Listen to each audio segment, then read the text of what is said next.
On this week's episode, Carrie Osler heats things up in the kitchen with cook Justin Marcus. A professor talks about his quest to share his experience dancing through study abroad. Kathleen gives us some international fashion tips. And Ashley and I get an Irish step dancing lesson. All that and more only on ETalk.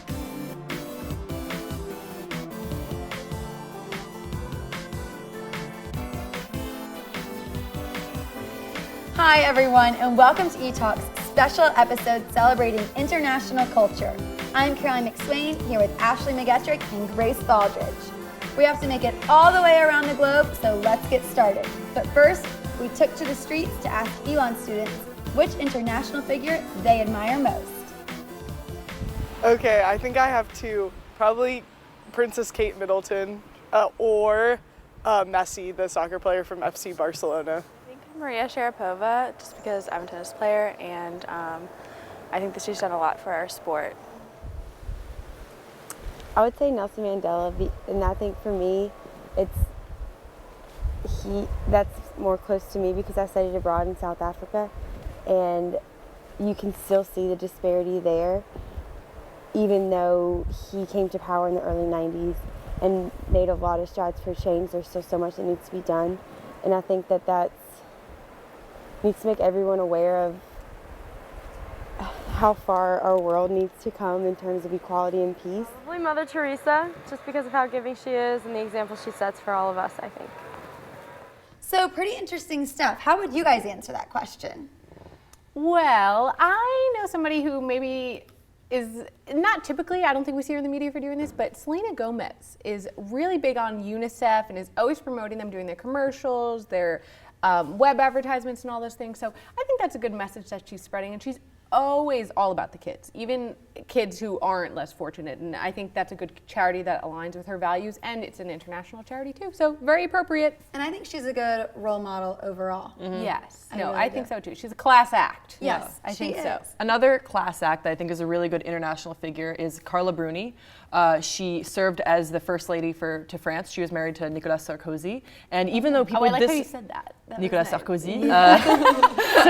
So even though people would maybe disagree with her husband's politics, they really liked Carla Bruni, and it might have something to do. She began as a model, so she, you have to have some composure, some class. Right, like we're talking a high-end model. Okay. And then she had this singing career, and she was but really like kind of in the style, kind of folksy singing, so not like a pop singer, and so people really liked her. Think like Adele, but with a guitar, kind of. Okay. So really popular in France, and then she became the first lady, and she's just been, brought a really classy touch to France, and being from Belgium is someone I respect a lot. Right, so you must be enjoying this international episode. Oh, huh? I'm loving you're from it. Belgium. I'm loving it. And I know you have something you want to discuss about the I do. King of Belgium. I'm really excited that we're talking international this week because the King of Belgium has been in the news recently, and I've been wanting to talk about this. So he abdicated the throne, King Albert, which meant that he kind of stepped down. He was having some health problems, and everything was. We were like, that's a really good decision. Have his younger son will step up. But then he's been calling on the Belgian people and going to the Belgian government saying that his allowance went down when he abdicated. He was making allowance. He had an allowance as king, which was 9.2 million euros. And when he Not too shabby. Yeah, he was fine. And when he stepped down, it became, I believe, around $770,000. Horrifying. €7. And he has recently come forward saying that he really needs more money to help heat his castle and pay for the fuel on his yacht.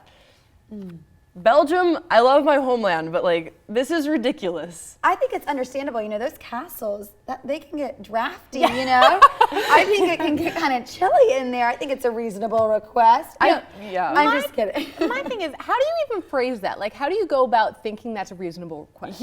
I don't, but he went forward. He went on television. That's almost like Kanye West, Yeah. No shame at all. No shame November in Belgium right now. Shame. Shame November. He's the former king. Where does he get off thinking that he can have whatever he wants? Also, his time in the spot's it's over. Move on. Move on. Yeah. You still get the castle. My thing is too, is he's getting all this money. Does he even have to pay for anything? Probably not. No, he's fine. Yeah. This is ridiculous. Well, speaking of high demands, Justin Bieber has been causing quite the ruckus on his South American tour. Yep. He wants everybody to just, bow down and worship him. I mean, he's like that when he's in America too.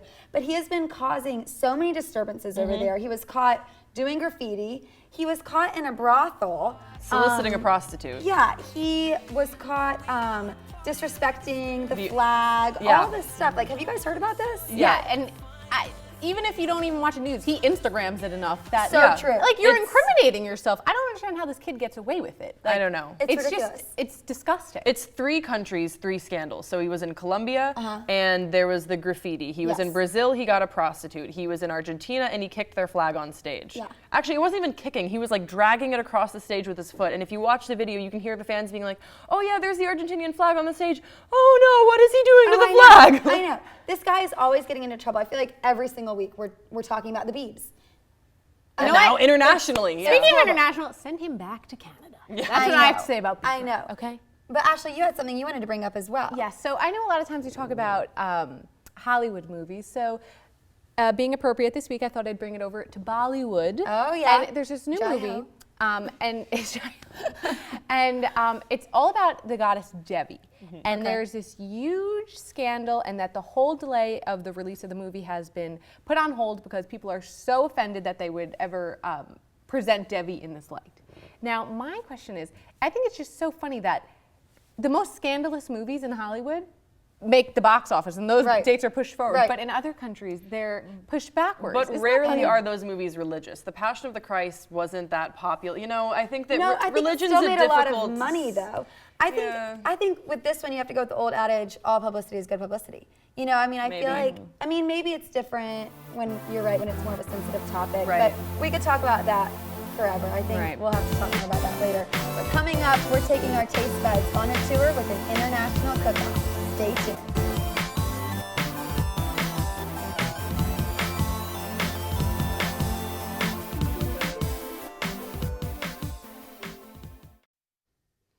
Today, Lindsay's in the kitchen with Carrie and our guest chef Justin for an international cook-off. Lindsay, how are they doing?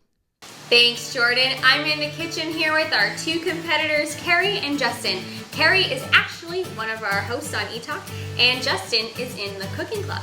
So I'm gonna actually scoot over here to Carrie first. Come on over. All right, Carrie, what are you making for us today? Well, for our international episode, I'm representing Jamaica by Caribbean. making some Jamaican beef patties, which are kind of like empanadas almost. There's an outside little pie crust. On the inside, it's really good gooey beef. It's really delicious. And Carrie, why did you choose to make this dish? What about it stands out to you? Well, my family and I like to go to Jamaica a lot, both for vacation, but we also do a lot of service work while we're there, so the country means a lot to us, and this is my absolute favorite snack to have. I probably have about 5 to 10 of these per day when I'm in Jamaica, and I always look forward to it because you can't get the real thing back in the States, but today I'm going to try to do it. All right, awesome. Now, tell me real quick, what do you want the judges to look for when they're tasting your food? Well, this isn't like a typical Mexican dish. You might think of that because I said empanada. There's more curry, more heat. So you'll be looking, it's a different taste. It's a taste of the islands, I would say. Taste of the islands, perfect. All right, I'm gonna scoot over here to Justin, who got an interesting little flower contraption going over here. Justin, what are you making for us today? I'm going to be hand rolling out some pasta, which I'm going to make into ravioli. I've prepared a pear and peppercorn filling for that ravioli, and there's also a gorgonzola sauce with some onions in it. Sounds good and complicated. Why did you choose to make this dish? What is your motivation behind it? It's probably my favorite thing to make. It was the first really awesome dish that I learned how to make, so it's just kind of my go-to whenever I'm trying to impress somebody. Awesome! And tell us what you want the judges to taste when they take that first bite. I guess I want to say the contrast between the saltiness of the gorgonzola and then the sweetness of the pear. Perfect. Well, guys, I am so excited to taste all these things. It smells great in here. Judges, you better look out. Back to you, Jordan. When we come back, our host will judge our chef's dishes. Don't go anywhere.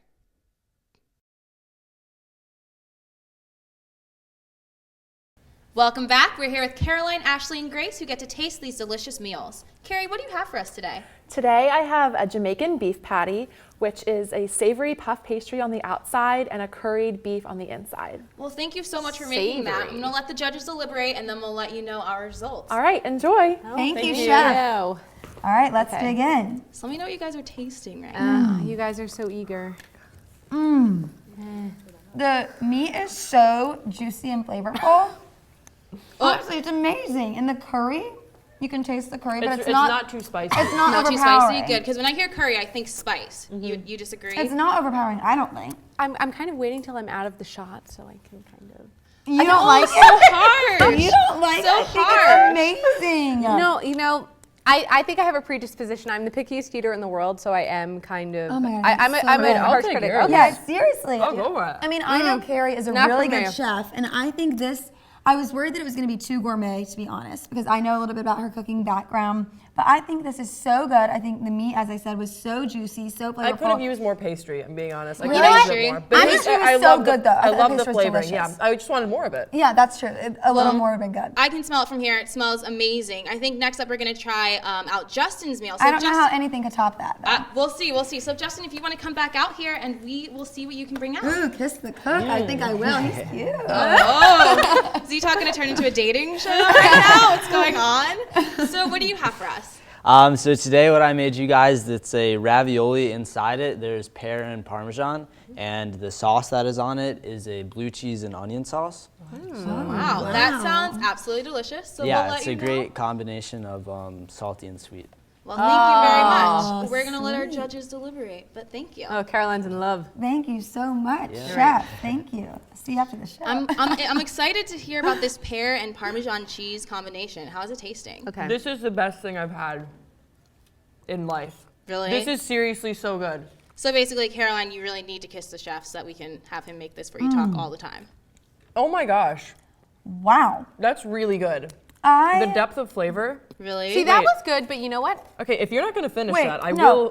Wait. I really like it, but I don't know how I feel about the pear flavor. Okay, Yeah. Well, you feel wrong. Okay, I'll tell okay. you. So it's not the perfect But combination. that's what of makes it sweet and- unique. Otherwise, it would just be It another is. ravioli. That's true. It's Right. very Do we unique. have more backstage? I think we do. Yeah, we we'll cut these we can portions. hook That's you what up I wanna know. after the show. But for right now, are you guys set on who's gonna win? Do you guys want to deliberate for a second? I I like have the mine. uniqueness Uniqueness? of the second It's dish. creative. I really Okay. do. It's And creative. The flavors were really interesting. It's something I hadn't tried before. But at the same time, I Are have. you not gonna finish? Okay, finish it. So who's gonna be our winner, guys? I think the second.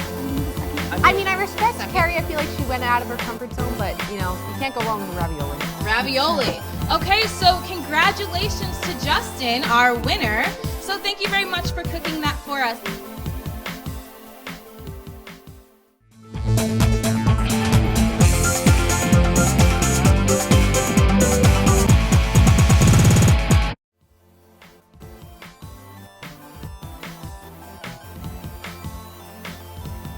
I am here with our fashion blogger, Kathleen Harper, today, and she's going to give us some tips on how we can incorporate some exotic pieces brought from abroad into our everyday wardrobe. So, Kathleen, I know some of the fans had some questions too, so we're going to take a look at those and then answer those questions here. So let's look at the first question that I have. Yeah, let's take a look.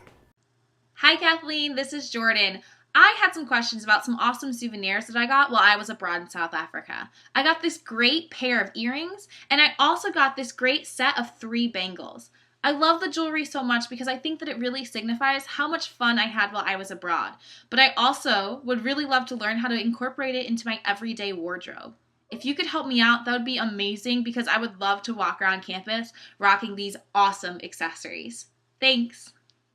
Thank you, Jordan. That's a great question. Jewelry is something that you don't really think about, you know, when you are talking about your wardrobe, but it can be really hard if you have really brilliant, bold colors like this. That can be hard to incorporate in your wardrobe. But Yeah. I have some awesome solutions for you. So Of course fear you not. do. She always does. So if you want to wear this jewelry to school or somewhere more casual, I mean, you want to really focus on the more neutral tones.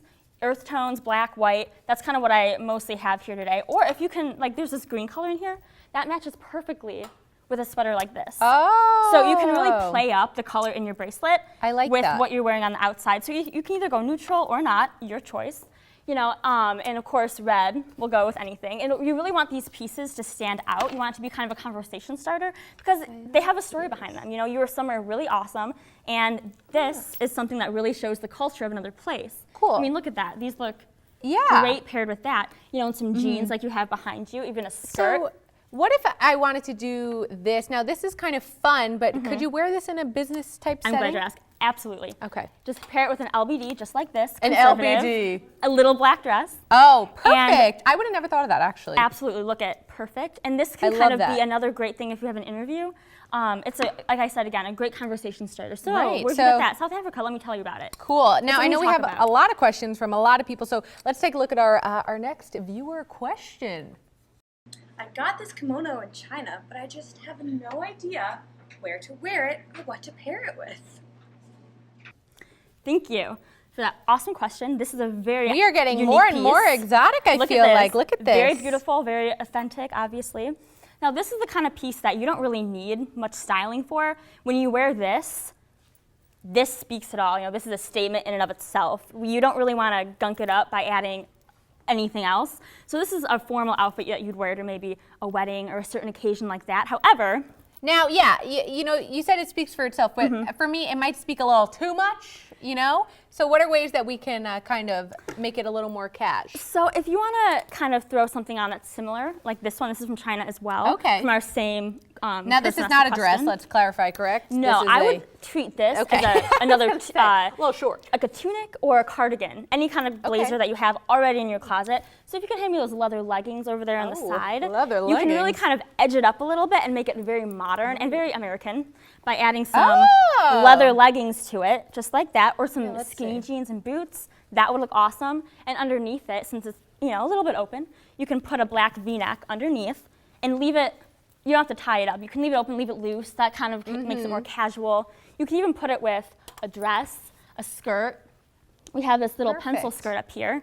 Oh, cute, Since this is so too. baggy, this is Right, adds you some want to structure balance it to out. it. Yeah. and it Now, I dresses don't it know where up. I'm going to find a kimono around these parts, but if I happen to go to, any Asian country anytime soon, I'll have to check one out. Yeah. But I think we got another question coming up, so let's take a look. Hey Kathleen! As you know, I am currently studying abroad in Sevilla, Spain, and it is fantastic. The culture is exquisite and the food is superb, must I say. But of course I also had to fall in love with the fashion. So there's a style of pants that they have here, and they're kind of a mix between parachute pants, kind of harem, but I would say more towards Aladdin style. I don't know if that has a name, but and I bought a pair, and they are, well, they don't have a pant leg. There we go. And they are very brightly colored, as you can see. And I'm having a hard time finding things to wear with them because they're so bright and original. So that's my fashion problem. As much as I love it here, there are some pieces of fashion that are harder to put in your closet than others. Thank you, Leah. Now, I don't have the pants that Leah had in the video with me right now because she is currently in Spain. Oh. But these are very, very similar. They're harem pants, and they're from Los Angeles, actually. But these are not as colorful as Leah's, but they kind of serve the same purpose. But you know what? Sometimes that's good because, you don't want to, if you're not as adventurous, I'm kind of new to this, just testing the waters of patterned Exactly. This is pants. kind of a safer option. So this might be safe. What's really important with these kind of pants are your shoes, your footwear. A lot of people get kind of confused with that, but what really works great are little booties, the wedge sneaker, something like that, even tennis shoes. Now, what I would do with this, either a black V-neck like we saw before with the kimono, or a plain white tee just like this for a really casual look with some gym shoes, that would look awesome. Cool. But if you want to edge it up a little bit instead of just wearing a t-shirt with it, something like this. You pair it, We're not the messing leather around edge. now. No, this is pretty stylish and very American. But Very also, American. you see the Spain influence right here with these pants, because this hasn't really caught on yet. These style I think I pants have in a pair of America. pajamas that look something like this too. And if so you want I to add gotta- a little bit of color, like break I it know up. Leah's pants have some color in it, so she could find a top, a gray or a green that matches the colors in there. Wear it with that and put a blazer. Oh, so you over tie it. the black back in. Yeah, you want to tie the back in, and the blazer Cool. adds, again, some structure, some polish, makes it look a little bit more professional. But also, one more thing I would like to add about the harem pants is that crop tops look awesome with them. So Cool. something like this, shows us a little bit of skin, but not too much, because these Not too much. We're pants not go gonna up get too pretty crazy. high. They're pretty high-waisted. Yes. So this, it really kind of brings it all back. This is very LA, New York, kind of obviously. Well, obviously, kind LA, of but type bringing of it back pop, so. from LA to Elon to Spain to all over London the globe. to wherever you are. It'll be fashionable no matter what. For you. Now, thank you so much, Kathleen. And coming up next, Grace is going to give us a glimpse of her experience coming to Elon from across the pond. So stay tuned.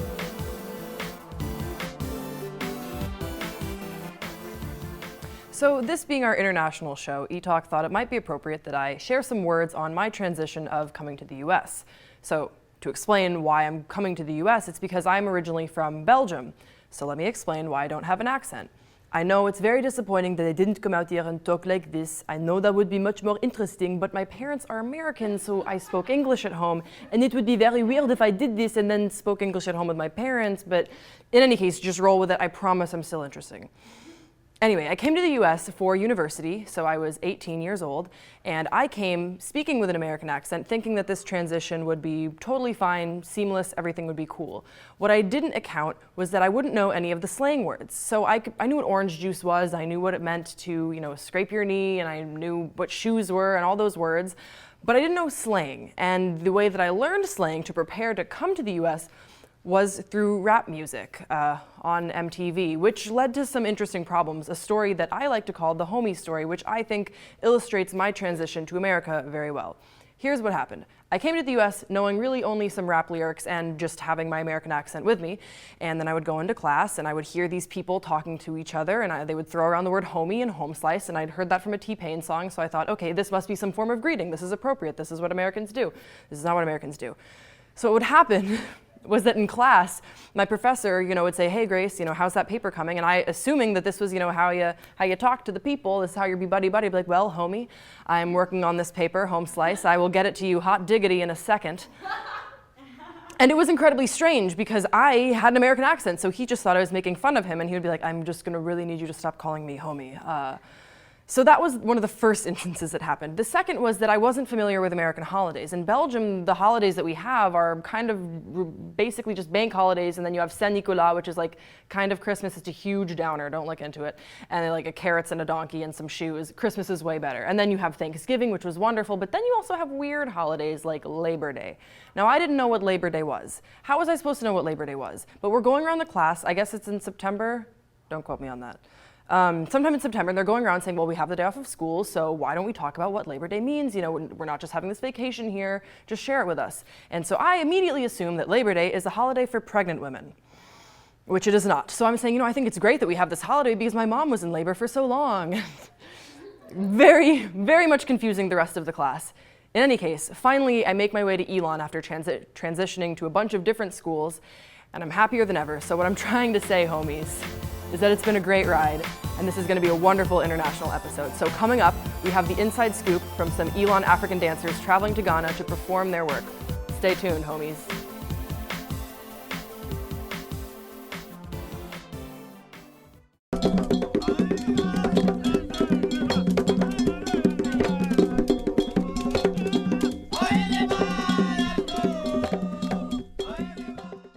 I'm from Ghana, and Ghana is in the West Africa. I came from a very small village, born and raised in a very small village. My tribe is called the Ga tribe. I started dancing, very young. I don't remember the age, but I remember, as I could walk, I was dancing. I came here actually to explore, to see what dance it's like here in the United States, and how I can get my body to move in a different way other than what I have been doing back in Ghana. The winter term, the study abroad Ghana trip, it's open to everyone, and I have 15 students, registered now that I'm going with, and not all of them are dancing. Some are, going to study, how to play different instruments. Yes, and others are studying how to tell, orally tell West African stories. Poetry, it's something that others are also signed up to do. Others are dancing at the same time, doing, multitask things at the same time. And so it's just what your passion is, what you really want to learn, or what you really want to. So it's just open for them to explore on this journey and to embrace all the experiences so it could make them unique when they return, something that they could add up to their scholarly work, their research work, their personal life, and how they can relate to that. And I think they will grow as humans, having that experience. It's not only dance, but it's bringing a whole lot of art together. The fact that they will be performing with my company, based in Ghana. They're all Ghanaians. They've had West African training, so it'll be very interesting and unique to find this blend on one stage performing. Now we're learning different movements from different tribes, and this is because I am not trying to define a specific tribe. My idea here is to bring all tribes, all dance forms together. It's going to be an intense program because we're moving from one region to the other, doing 2 shows at each region, and so for them to really be able to communicate with people, very different people at each region, so they can really tell what each tribe does and what it means to them and how different it is from one tribe to the other, so they wouldn't kind of like call West Africa, but then they will understand that, it is not the same. Even within Ghana, the tribes there are very different. They speak different languages. They have, different way of living and, what means what to them. When we visit, my village where I grew up, the village is going to have a mini Deborah for the students, which is really interesting. A Deborah is when all the people in the village gather around with the chief and the elders and everything, and then the village people will perform, and then the students also will perform at the Deborah, and I thought that's really interesting. But one thing that they will experience is how people in the village go through their daily activities without electricity, how they cook, how there's no TV, but then there's, music and dance, how there is nothing, in terms of, the use of gadgets and all that, but then, life still goes on for them. How they, wake up in the morning by hearing the crow of the cock or the hen as the use of their time, how the sun goes down, and that tells them how to come together to sing and to dance, to sit afterwards and then listen to stories from our grandparents. All this lifestyle would kind of like give them a different perspective of how you can embrace other things in life. Or how you can look at life at a very different lens or through a very different scope.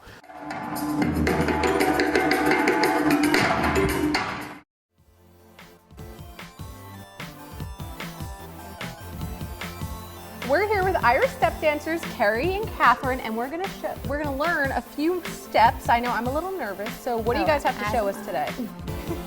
All right, we're gonna teach you one of the most basic steps called a hop, 2, 3.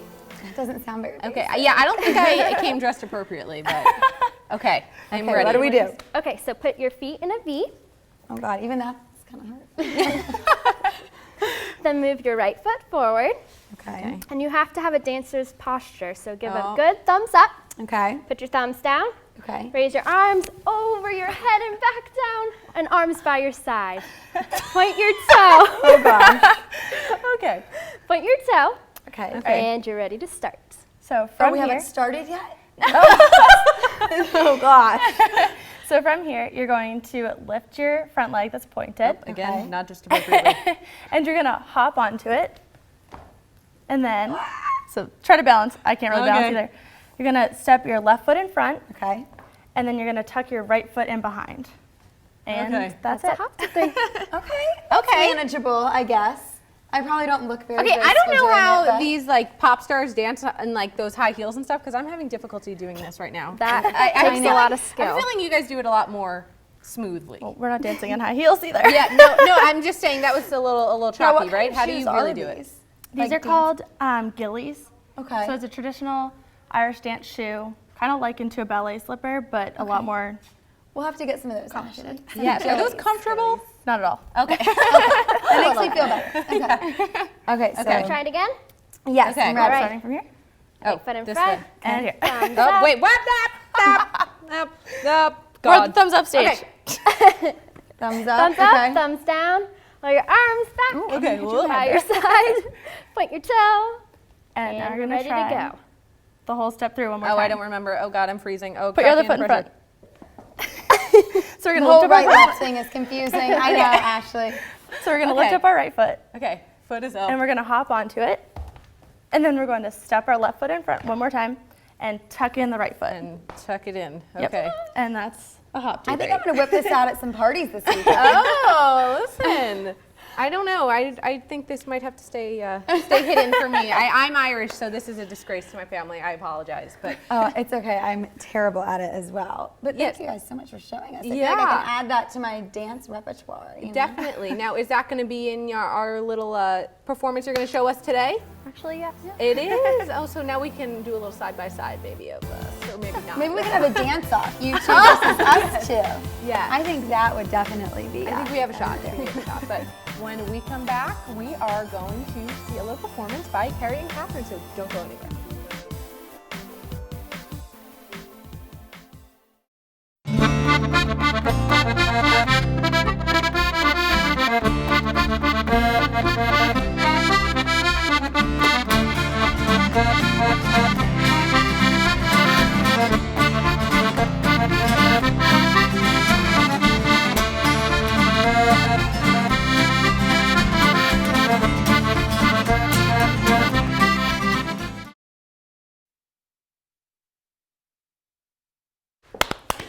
Ladies, that was amazing. Fabulous. You guys are so talented. Yes, much better than we were before, but that's okay. Now, that's all the time we have for today on our international show, but remember to like us on Facebook, follow us on Twitter, all that jazz, and to send out our show, we're gonna look at some pictures of Elon students during their travels abroad. So until next time, This is ETalk.